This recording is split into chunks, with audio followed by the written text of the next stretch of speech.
Hi friends, ಹೇಗಿದ್ದೀರಾ? 2200 ಭಾರತೀಯರ ಅಸ್ಥಿಪಂಜರಗಳು ಚೆಲ್ಲಾಪಿಲ್ಲಿಯಾಗಿ ಬಿದ್ದಿರುವ ಫೋಟೋ ಇದು. ಸೊ ಈ ಫೋಟೋ ಹಿಂದೆ ಇರುವ ಕಥೆಯ ವಿಷಯಕ್ಕೆ ಹೋದ್ರೆ 1857ರಲ್ಲಿ ಬ್ರಿಟಿಷರ ಆರ್ಮಿಯಲ್ಲಿರುವ ಭಾರತದ ಸೈನಿಕರು ಬ್ರಿಟಿಷರು ಮಾಡುವ ಕೆಲಸಗಳನ್ನ ವಿರೋಧಿಸ್ತಾರೆ. ಅದೇ ರೀತಿ ಕೆಲವು ನಗರಗಳನ್ನು ಕೂಡ ಸ್ವಾಧೀನಪಡಿಸಿಕೊಳ್ತಾರೆ. ಅವುಗಳಲ್ಲಿ ಲಕ್ನೋ ಕೂಡ ಒಂದು. ಆದ್ರೆ ಬ್ರಿಟಿಷರು ಮತ್ತೆ ಆ ನಗರಗಳನ್ನ ಸ್ವಾಧೀನಪಡಿಸ್ಕೋಬೇಕು ಎಂದು ವಿರೋಧಿಸಿದವರ ಮೇಲೆ ದಂಡೆತ್ತಿ ಬರ್ತಾರೆ. ಲಕ್ನೋದಲ್ಲಿರುವ ಸಿಕಂದರಾಬಾದ್ ಗಾರ್ಡನ್ ನಲ್ಲಿ 2200 ಭಾರತೀಯ ಸೈನಿಕರು ಬ್ರಿಟಿಷರಿಗೋಸ್ಕರ ಕಾಯ್ತಾ ಇರ್ತಾರೆ. ಬ್ರಿಟಿಷರು ಲಕ್ನೋಗೆ ಬಂದ ತಕ್ಷಣ ಭಾರತೀಯ ಸೈನಿಕರು ಸಿಕಂದರಾಬಾದ್ ಗಾರ್ಡನ್ ನಿಂದ ಅವರ ಮೇಲೆ ದಾಳಿ ಮಾಡಲು ಶುರು ಮಾಡ್ತಾರೆ. ಆದ್ರೆ ಬ್ರಿಟಿಷರ ಹತ್ರ ಜಾಸ್ತಿ ಗನ್ಗಳು ಇರೋದ್ರಿಂದ ಭಾರತದ ಸೈನಿಕರು ಅವರು ಮಾಡುವ ದಾಳಿಗೆ ಜಾಸ್ತಿ ಹೊತ್ತು ಯುದ್ಧ ಮಾಡೋಕಾಗಲ್ಲ. ಇದರಿಂದ 2200 ಭಾರತೀಯ ಸೈನಿಕರು ಬ್ರಿಟಿಷರ ಕೈಗೆ ಸಿಗ್ತಾರೆ. ಆಗ ಬ್ರಿಟಿಷರು ಆ ಟೋಟಲ್ 2200 ಜನರನ್ನ ನಿರ್ದಾಕ್ಷಿಣ್ಯವಾಗಿ ಸುಟ್ಟು ಸಾಯಿಸಿ ಬಿಡ್ತಾರೆ. ಸೊ ಈ ಫೋಟೋ ಹಿಂದೆ ಇರುವ ಸ್ಟೋರಿ ಇದೆ. ಈ ರೀತಿ ಇಂತಹ ಇನ್ನೂ ಕೆಲವು ಫೋಟೋಗಳ ಹಿಂದೆ ಇರುವ ರಹಸ್ಯಗಳೇನು ಎಂಬುದನ್ನ ಇವತ್ತು ನಾವು ಈ ವಿಡಿಯೋದಿಂದ ತಿಳಿದುಕೊಳ್ಳೋಣ. ಅದರಿಂದ ವಿಡಿಯೋ ತುಂಬಾ ಇಂಟ್ರೆಸ್ಟಿಂಗ್ ಆಗಿರುತ್ತೆ. ಮಿಸ್ ಮಾಡದೆ ಕೊನೆವರೆಗೂ ನೋಡಿ. ಸೊ ಲೇಟ್ ಮಾಡದೆ let's get it the video.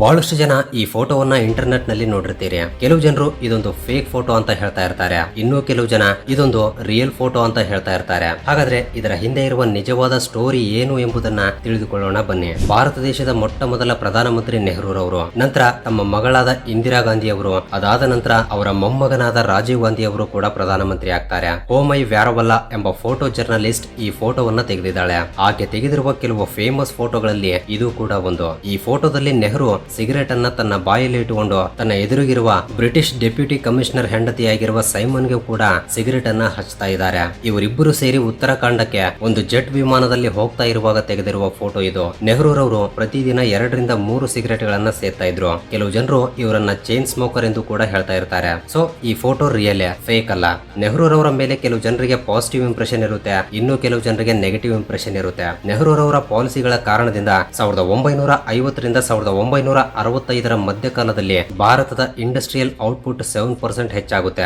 ಇದರಿಂದ ಆಗಿನ ಸಮಯದಲ್ಲಿ ಭಾರತ 7ನೇ ಅತಿದೊಡ್ಡ ಇಂಡಸ್ಟ್ರಿಯಲ್ ದೇಶವಾಗಿ ಹೆಸರನ್ನ ಪಡೆಯುತ್ತೆ. ನ್ಯೂಕ್ಲಿಯರ್ ವೆಪನ್ಸ್ ಗಳನ್ನ ತಯಾರಿಸೋಕೆ ಬಾಬಾ ಅಟೋಮಿಕ್ ರಿಸರ್ಚ್ ಇನ್ಸ್ಟಿಟ್ಯೂಟ್ ಅನ್ನ ಸ್ಥಾಪಿಸ್ತಾರೆ. ರಿಸರ್ಚ್ ಗೆ ಜಾಸ್ತಿ ಇಂಪಾರ್ಟೆನ್ಸ್ ಕೊಡ್ತಾರೆ. ಅದಕ್ಕಾಗಿಯೇ ಅವರ ಮೇಲೆ ಕೆಲವು ಜನರಿಗೆ ಪಾಸಿಟಿವ್ ಇಂಪ್ರೆಷನ್ ಇದೆ. ಆದ್ರೆ ನೆಹರೂರವರ ಫಾರಿನ್ ಪಾಲಿಸಿಗಳು ಎಲ್ಲವೂ ಕೂಡ ಫೇಲ್ ಆಗುತ್ತವೆ. ಕಾಶ್ಮೀರದ ಸಮಸ್ಯೆಯನ್ನ UNO ಹತ್ರ ಇಡುವುದು, ಚೀನಾ ದೇಶವನ್ನ ಬ್ಲೈಂಡ್ ಆಗಿ ನಂಬುವುದು, ಚೀನಾದ ಜೊತೆ ಯುದ್ಧದಲ್ಲಿ ಸೋಲುವುದು, ಟಿಬೆಟ್ ಅನ್ನ ಚೈನೀಸ್ ರಾಜ್ಯವಾಗಿ ಅಂಗೀಕರಿಸುವುದು, ಈ ರೀತಿ ಇಂತಹ ತಪ್ಪುಗಳನ್ನ ಮಾಡೋದ್ರಿಂದ ಇವರ ಮೇಲೆ ಕೆಲವು ಜನರಿಗೆ ನೆಗೆಟಿವ್ ಇಂಪ್ರೆಷನ್ ಏರ್ಪಟ್ಟಿದೆ. ಇಲ್ಲಿ ನಾನು ನಿಮ್ಗೆ ಒಂದು ಚಿಕ್ಕ ವಿಷಯವನ್ನು ಕೂಡ ಹೇಳಬೇಕು. 1957ರಲ್ಲಿ UNO ಅಂಬಾಸಿಡರ್ ಆಗಿರುವ VK ಕೃಷ್ಣ ಮೆನನ್ UNOದಲ್ಲಿ ಕಾಶ್ಮೀರದ ಮೇಲೆ ಕಂಟಿನ್ಯೂಸ್ ಆಗಿ 8 ಗಂಟೆಗಳವರೆಗೆ ಸ್ಪೀಚ್ ಕೊಡ್ತಾರೆ. ಈ ಕಾರಣದಿಂದ ಆತ ಅಲ್ಲೇ ಮೂರ್ಛೆ ಬಂದು ಬೀಳ್ತಾನೆ. ಇಲ್ಲಿಯವರೆಗೆ UNOದಲ್ಲಿ ಕೊಟ್ಟಿರುವ ಭಾಷಣಗಳಲ್ಲಿ ಅತಿ ದೊಡ್ಡ ಭಾಷಣ ಇವರದ್ದೇ. ಈ ಭಾಷಣ ಕಾರಣದಿಂದ ಅಲ್ಲಿಯವರೆಗೆ ನಡೀತಾ ಇರುವ ಕಾಶ್ಮೀರದ ಜಗಳಗಳು ನಿಂತು ಹೋಗುತ್ತವೆ. ಪ್ರಜೆಗಳೆಲ್ಲ ಆತನನ್ನ ಹೊಗಳ್ತಾರೆ. ಭಾರತದ ಪ್ರೆಸ್ ಆತನನ್ನ ಕಾಶ್ಮೀರದ ಹೀರೋ ಎಂದು ಕೂಡ ಕಥೆಗಳನ್ನ ಬರೆಯೋಕೆ ಶುರು ಮಾಡುತ್ತೆ. ರಾಮಕೃಷ್ಣ ಪರಮಹಂಸರು ಸತ್ತು ಹೋದಾಗ ಅವರ ಶಿಷ್ಯರಾಗಿರುವ ಸ್ವಾಮಿ ವಿವೇಕಾನಂದರು ಈ ಫೋಟೋದಲ್ಲಿ ಇರೋದನ್ನ ನೀವು ಗಮನಿಸಬಹುದು. 1893ರಲ್ಲಿ ವಿವೇಕಾನಂದರು ಚಿಕಾಗೋದಲ್ಲಿ ಭಾರತದ ಸಂಸ್ಕೃತಿ ಮತ್ತು ಹಿಂದೂ ಧರ್ಮದ ಮೇಲೆ ಒಂದು ಅದ್ಭುತವಾದ ಭಾಷಣವನ್ನ ಕೊಡ್ತಾರೆ. ಇಲ್ಲಿಯವರೆಗೆ ಅಂತಹ ಒಂದು ಅದ್ಭುತವಾದ ಭಾಷಣವನ್ನ ಯಾರೂ ಕೂಡ ಕೊಟ್ಟಿರಲ್ಲ. ಇವರು ತಮ್ಮ ಭಾಷಣಗಳನ್ನ ಮೊದಲು ಒಂದು ವಾಕ್ಯದಿಂದ ಶುರು ಮಾಡ್ತಾರೆ. ಆ ವಾಕ್ಯ ಏನು ಅಂದ್ರೆ, dear brothers and sisters of America. ಅಲ್ಲಿಯವರೆಗೆ ಯಾರು ಕೂಡ ಅಂತಹ ಪದಗಳನ್ನ ಯೂಸ್ ಮಾಡಿರಲ್ಲ. ಈ ವಾಕ್ಯದಿಂದ ಭಾಷಣವನ್ನ ಶುರು ಮಾಡಿದ ತಕ್ಷಣ ಅಲ್ಲಿ ಕುಳಿತಿರುವ 7,000 ಜನ ಮೇಲೆದ್ದು 2 ನಿಮಿಷಗಳವರೆಗೆ ನಿರಂತರವಾಗಿ ಚಪ್ಪಾಳಿ ತಟ್ಟಿದ್ರು ಅಂದ್ರೆ ನೀವೇ ಯೋಚನೆ ಮಾಡಿ. ವಿವಿಧ ಧರ್ಮದವರ ಮಧ್ಯೆ ಯಾಕೆ ಜಗಳಗಳಾಗುತ್ತವೆ ಎಂಬುದಕ್ಕೆ ವಿವೇಕಾನಂದರು ಈ ಭಾಷಣದಲ್ಲಿ ಒಂದೊಳ್ಳೆ ಉದಾಹರಣೆಯನ್ನು ಕೂಡ ಹೇಳ್ತಾರೆ. ಒಂದು ಬಾವಿಯಲ್ಲಿ ಒಂದು ಕಪ್ಪೆ ಇದೆ. ಅದು ಅಲ್ಲೇ ಹುಟ್ಟಿದೆ, ಅಲ್ಲೇ ಬೆಳೆದಿದೆ. ಪ್ರತಿದಿನ ಅಲ್ಲೇ ಅದರ ಜೀವನವನ್ನ ಮುಂದುವರಿಸುತ್ತೆ. ಒಂದು ದಿನ ಸಮುದ್ರದಲ್ಲಿರುವ ಕಪ್ಪೆ ಬಂದು ಈ ಬಾವಿಯಲ್ಲಿ ಬೀಳುತ್ತೆ. ಆಗ ಆ 2 ಕಪ್ಪೆಗಳ ಮಧ್ಯೆ ಒಂದು ಚಿಕ್ಕ ಸಂಭಾಷಣೆ ನಡೆಯುತ್ತೆ. ಬಾವಿಯಲ್ಲಿರುವ ಕಪ್ಪೆ, ನೀನು ಎಲ್ಲಿಂದ ಬಂದಿದೀಯಾ ಎಂದು ಕೇಳುತ್ತೆ. ಆಗ ಸಮುದ್ರದಿಂದ ಬಂದಿರುವ ಕಪ್ಪೆ, ನಾನು ಸಮುದ್ರದಿಂದ ಬಂದಿದ್ದೇನೆ ಎಂದು ಹೇಳುತ್ತೆ. ಸಮುದ್ರ ಅಂದ್ರೆ ಏನು, ಅದು ಎಷ್ಟು ದೊಡ್ಡದಾಗಿರುತ್ತೆ, ನನ್ನ ಬಾವಿಗಿಂತ ದೊಡ್ಡದಾಗಿರುತ್ತಾ ಎಂದು ಬಾವಿಯಲ್ಲಿರುವ ಕಪ್ಪೆ ಕೇಳುತ್ತೆ.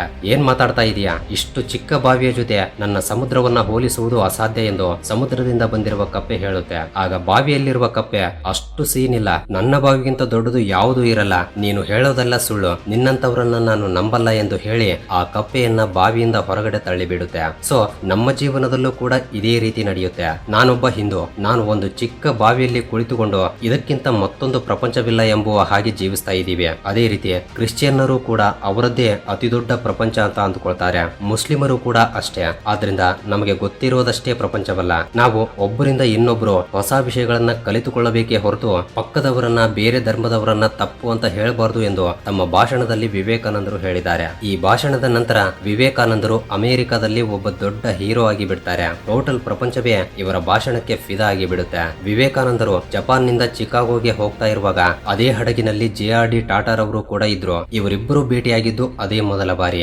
JR-D ಟಾಟಾರ್ ಅವರಿಗೆ ಸ್ಟೀಲ್ ಫ್ಯಾಕ್ಟರಿಯನ್ನ ಇಡಬೇಕು ಎಂದು, IISc ಬೆಂಗಳೂರನ್ನ ನಿರ್ಮಿಸಬೇಕು ಎಂದು ಐಡಿಯಾ ಕೊಟ್ಟಿದ್ದು ಕೂಡ ವಿವೇಕಾನಂದರೇ.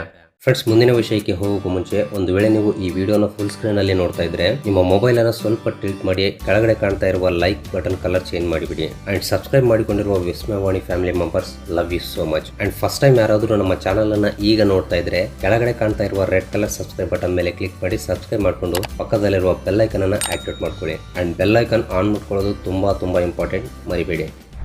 ಈ ರಿಯಲ್ ಫೋಟೋದಲ್ಲಿರುವ ಮಹಿಳೆಯ ಹೆಸರು ಪೂಲನ್ ದೇವಿ. ಈಕೆ ಉತ್ತರ ಪ್ರದೇಶದ ಒಂದು ಚಿಕ್ಕ ಗ್ರಾಮದಲ್ಲಿ ಜನಿಸ್ತಾಳೆ. ಆಕೆಯ ಚಿಕ್ಕ ವಯಸ್ಸಿನಲ್ಲೇ ತನ್ನ ತಂದೆ ತಾಯಿಗಳು ಸತ್ತೋಗ್ತಾರೆ. ನಂತರ ಆಕೆಯ ಪಾಲನೆ ಮತ್ತು ಪೋಷಣೆಗಳನ್ನ ಅವರ ದೊಡ್ಡಪ್ಪ ನೋಡ್ತಾ ಇರ್ತಾರೆ. ಆಕೆಗೆ 12 ವರ್ಷ ವಯಸ್ಸಿದ್ದಾಗ 30 ವರ್ಷ ವಯಸ್ಸಿರುವ ವ್ಯಕ್ತಿಯ ಜೊತೆ ಮದುವೆಯಾಗುತ್ತೆ. ಮದುವೆಯಾದ ನಂತರ ಆತ ಪ್ರತಿದಿನ ಪೂಲನ್ ದೇವಿಯನ್ನ ಟಾರ್ಚರ್ ಮಾಡ್ತಾ ಇದ್ದ. ಇದರಿಂದ ಆಕೆ ಪ್ರತಿ ಸಲ ತವರು ಮನೆಗೆ ಓಡಿ ಬರ್ತಾ ಇದ್ಲು. ತವರು ಮನೆಯವರು ಆಕೆಯನ್ನ ಬಲವಂತದಿಂದ ಮತ್ತೆ ಗಂಡನ ಹತ್ರ ಕಳಿಸ್ತಾ ಇದ್ರು. ತನ್ನ ಗಂಡ ಕೊಡುವ ಟಾರ್ಚರ್ಗೆ ಸಹಿಸಲು ಒಂದು ದಿನ ಆಕೆ ಮನೆಯನ್ನ ಬಿಟ್ಟು ಡಕಾಯಿತರ ಗ್ಯಾಂಗ್ ನಲ್ಲಿ ಸೇರ್ತಾಳೆ. ಕೆಲವು ದಿನಗಳವರೆಗೆ ಆ ಗ್ಯಾಂಗ್ ಜೊತೆ ಸೇರಿ ಕಳ್ಳತನಗಳನ್ನ ಮಾಡ್ತಾ ತನ್ನ ಜೀವನವನ್ನ ಮುಂದುವರಿಸ್ತಾಳೆ. ಈ ರೀತಿ ಇದ್ದಾಗ ಒಂದು ದಿನ ಅವರ ಗ್ಯಾಂಗ್ ಲೀಡರ್ ಪೂಲನ್ ದೇವಿಯನ್ನ ರೇಪ್ ಮಾಡೋಕೆ ಟ್ರೈ ಮಾಡ್ತಾನೆ. ಅಷ್ಟರಲ್ಲಿ ಅದೇ ಗ್ಯಾಂಗ್ ನಲ್ಲಿರುವ 2ನೇ ಲೀಡರ್ ಬಂದು ರೇಪ್ ಮಾಡೋಕೆ ಟ್ರೈ ಮಾಡಿದ ಗ್ಯಾಂಗ್ ಲೀಡರ್ ಅನ್ನ ಸಾಯಿಸಿ ಪೂಲನ್ ದೇವಿಯನ್ನ ರಕ್ಷಿಸ್ತಾನೆ. ಆಗ ಈ ಸೆಕೆಂಡ್ ಲೀಡರ್ ಮೇಲೆ ಪೂಲನ್ ದೇವಿಗೆ ಒಂದು ಪಾಸಿಟಿವ್ ಇಂಪ್ರೆಷನ್ ಏರ್ಪಡುತ್ತೆ. ಮೊದಲನೇ ಲೀಡರ್ ಸತ್ತು ಹೋದ ನಂತರ ಈ 2ನೇ ಲೀಡರ್ ಆ ಗ್ಯಾಂಗಿಗೆ ನಾಯಕನಾಗ್ತಾನೆ. ಒಂದು ದಿನ ಪೂಲನ್ ದೇವಿ ತನ್ನ ಗ್ಯಾಂಗ್ ಜೊತೆ ಸೇರಿ ತನ್ನ ಗಂಡನ ಮನೆಗೆ ಹೋಗ್ತಾಳೆ.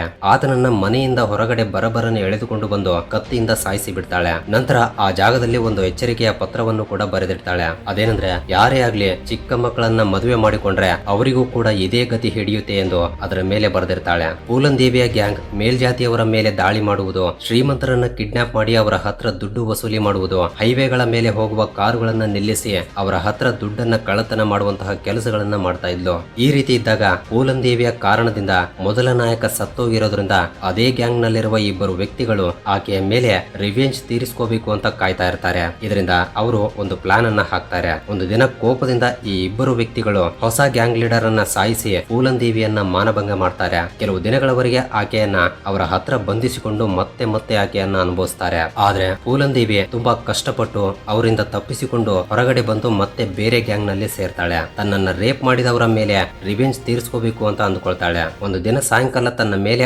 ಅತ್ಯಾಚಾರವನ್ನ ಎಸಗಿದವರು ಒಂದು ಗ್ರಾಮಕ್ಕೆ ಬರ್ತಿದ್ದಾರೆ ಎಂದು ಇನ್ಫಾರ್ಮೇಶನ್ ತಿಳಿಯೋದ್ರಿಂದ ಪೂಲನ್ ದೇವಿ ಮತ್ತು ಆಕೆಯ ಗ್ಯಾಂಗ್ ಸೇರಿ ಪೊಲೀಸ್ ಬಟ್ಟೆಯಲ್ಲಿ ಹೋಗಿ ಅಲ್ಲಿ ಇದ್ದವರನ್ನೆಲ್ಲ ಬಂಧಿಸಿ ಬಿಡ್ತಾರೆ. ಆದ್ರೆ ಆಕೆಗೆ ಬೇಕಾದವರು ಮಾತ್ರ ಸಿಗಲ್ಲ. ಆದ್ರೆ ಮೇಲ್ಜಾತಿಯವರ ಮೇಲೆ ಆಕೆಗೆ ಕೋಪ ಇರೋದ್ರಿಂದ 22 ಜನ ರಾಜಪೂತ್ ಜಾತಿಗೆ ಸಂಬಂಧಿಸಿದವರನ್ನ ಲೈನ್ ನಲ್ಲಿ ನಿಲ್ಲಿಸಿ ಬಂದೂಕಿನಿಂದ ಶೂಟ್ ಮಾಡಿ ಸಾಯಿಸಿ ಬಿಡ್ತಾಳೆ.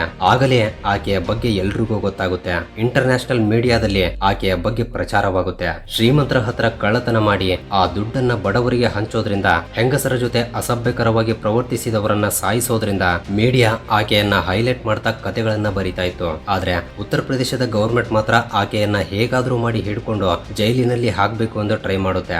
ಸೊ ಈ 22 ಜನರನ್ನ ಸಾಯಿಸೋದ್ರಿಂದ ಆಗಿನ ಉತ್ತರ ಪ್ರದೇಶದ ಚೀಫ್ ಮಿನಿಸ್ಟರ್ ಆಗಿರುವ VP ಸಿಂಗ್ ರಿಸೈನ್ ಕೂಡ ಮಾಡ್ತಾನೆ. ಆಕೆಯನ್ನ ಹೇಗಾದ್ರೂ ಮಾಡಿ ಹಿಡ್ಕೋಬೇಕು ಎಂದು ಒಂದು ದೊಡ್ಡ ಸರ್ಚ್ ಆಪರೇಷನ್ ಅನ್ನು ಕೂಡ ಸ್ಟಾರ್ಟ್ ಮಾಡ್ತಾರೆ. ಆದ್ರೆ ಅವರಿಗೆ ಹಿಡಿದುಕೊಳ್ಳೋಕಾಗಲ್ಲ. ಕೊನೆಗೆ 1983ರಲ್ಲಿ ಆಕೆ ಇಟ್ಟಿರುವ ಕಂಡೀಷನ್ಗೆ ಗವರ್ಮೆಂಟ್ ಒಪ್ಪಿಕೊಳ್ಳೋದ್ರಿಂದ ಆಕೆಯೇ ಪೊಲೀಸರಿಗೆ ಸರೆಂಡರ್ ಆಗ್ತಾಳೆ. ನಂತರ 7 ವರ್ಷಗಳವರೆಗೆ ಜೈಲಿನಲ್ಲಿ ಇರ್ತಾಳೆ. ಜೈಲಿನಿಂದ ಹೊರಗಡೆ ಬಂದ ನಂತರ 1996ರಲ್ಲಿ ಲೋಕಸಭಾ ಎಲೆಕ್ಷನ್ ನಲ್ಲಿ ನಿಲ್ತಾಳೆ. ಬರೋಬ್ಬರಿ 2 ಬಾರಿ MP ಆಗಿ ಆಯ್ಕೆ ಆಗ್ತಾಳೆ. 3 ಜನ ವ್ಯಕ್ತಿಗಳು ಅವರ ಜಾತಿಯ 22 ಜನರನ್ನ ಸಾಯಿಸಿದ್ದಕ್ಕೆ ಪ್ರತೀಕಾರವಾಗಿ 2001ರಲ್ಲಿ ಆಕೆಯನ್ನ ಗನ್ ನಿಂದ ಶೂಟ್ ಮಾಡಿ ಸಾಯಿಸಿ ಬಿಡ್ತಾರೆ. ಸೊ ಇದು ಈ ಫೋಟೋ ಹಿಂದೆ ಇರುವ ಮಹಿಳೆಯ ಸ್ಟೋರಿ.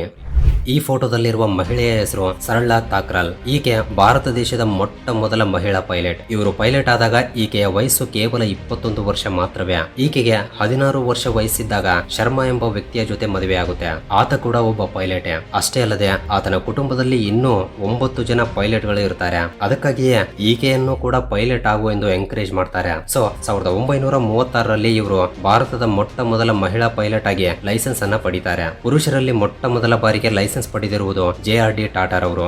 ಈಕೆ ತನ್ನ ಮೊದಲ ಫ್ಲೈಟ್ ಅನ್ನ ಕರಾಚಿ ಮತ್ತು ಲಾಹೋರ್ ಮಧ್ಯೆ ನಡೆಸ್ತಾರೆ. ನಂತರ 2 ದೇಶಗಳು ಬೇರೆ ಆಗೋದ್ರಿಂದ ದೆಹಲಿಗೆ ಬಂದು ಸೆಟ್ಲ್ ಆಗ್ತಾರೆ. 2008ರಲ್ಲಿ ಅನಾರೋಗ್ಯದ ಕಾರಣದಿಂದ ಮರಣಿಸ್ತಾರೆ. ಇದು ಮುಂಬಯಿಯಲ್ಲಿರುವ ರೋಲ್ಸ್ ರಾಯ್ಸ್ ಶೋರೂಮ್. ಈ ಫೋಟೋದಲ್ಲಿರುವುದು 1886ರಲ್ಲಿ ಇಂಗ್ಲೆಂಡ್ಗೆ ಹೋಗಿ ಗೇಮ್ ಆಡಿರುವ ಮೊಟ್ಟ ಮೊದಲ ಭಾರತದ ಕ್ರಿಕೆಟ್ ಟೀಮ್ ಇದು. ಈ ಫೋಟೋದಲ್ಲಿರುವುದು ರವೀಂದ್ರನಾಥ್ ಟಾಗೂರ್ ಮತ್ತು ಆಲ್ಬರ್ಟ್ ಐನ್ಸ್ಟೈನ್ ರವರು ಒಟ್ಟಿಗೆ ನಿಂತು ತೆಗೆಸಿಕೊಂಡಿರುವ ಫೋಟೋ ಇದು. ಸರ್ CV ರಾಮನ್ ರವರು ರಾಮನ್ ಎಫೆಕ್ಟ್ ಬಗ್ಗೆ ವಿದೇಶಿ ವಿಜ್ಞಾನಿಗಳಿಗೆ ವಿವರಿಸ್ತಾ ಇರುವ ದೃಶ್ಯವಿದು. ಸುಭಾಷ್ ಚಂದ್ರ ಬೋಸ್ರು ಹಿಟ್ಲರ್ ಅನ್ನ ಭೇಟಿಯಾಗಿರುವ ಫೋಟೋ ಇದು. ಜವಾಹರ್ಲಾಲ್ ನೆಹರು ರವರು USA ಆಲ್ಬರ್ಟ್ ಐನ್ಸ್ಟೈನ್ ರವರನ್ನ ಭೇಟಿಯಾಗಿರುವ ಫೋಟೋ ಇದು. 1857ರಲ್ಲಿ ಮೊಟ್ಟ ಮೊದಲ ಸ್ವತಂತ್ರ ಹೋರಾಟ ಶುರುವಾದಾಗ ಬ್ರಿಟಿಷರು 2 ಸ್ವತಂತ್ರ ಹೋರಾಟಗಾರರನ್ನ ಗಲ್ಲಿಗೇರಿಸಿದ ಫೋಟೋ ಇದು. ಸೊ ಫ್ರೆಂಡ್ಸ್, ಈ ಎಲ್ಲಾ ಫೋಟೋಗಳ ಹಿಂದೆ ಇರುವ ರಹಸ್ಯಗಳು ಇವೆ. ಮುಂದಿನ ವಿಡಿಯೋದಲ್ಲಿ ಇನ್ನೊಂದು ಇಂಟ್ರೆಸ್ಟಿಂಗ್ ಎಪಿಸೋಡ್ ನಿಂದ ಭೇಟಿಯಾಗೋಣ. ಅಂಡ್ ವಿಡಿಯೋ ಇಷ್ಟವಾಗಿದ್ರೆ ತಪ್ಪದೆ ವಿಡಿಯೋ ಒಂದು ಲೈಕ್ ಕೊಟ್ಟು ನಿಮ್ಮ ಫ್ರೆಂಡ್ಸ್ ಅಂಡ್ ಫ್ಯಾಮಿಲಿ ಜೊತೆ ಕೂಡ ಶೇರ್ ಮಾಡಿ. ಅಂಡ್ ಈ ವಿಡಿಯೋನ ಫಸ್ಟ್ ಟೈಮ್ ಯಾರಾದರೂ ನೋಡ್ತಾ ಇದ್ರೆ ತಪ್ಪದೆ ಸಬ್ಸ್ಕ್ರೈಬ್ ಮಾಡ್ಕೊಂಡು ಪಕ್ಕದಲ್ಲಿರುವ ಬೆಲ್ ಐಕನ್ ಅನ್ನ ಆಕ್ಟಿವೇಟ್ ಮಾಡ್ಕೊಳ್ಳಿ. ಅಂಡ್ ವಿಡಿಯೋನ ಕೊನೆವರೆಗೂ ನೋಡಿದ್ದಕ್ಕೆ love you so much guys.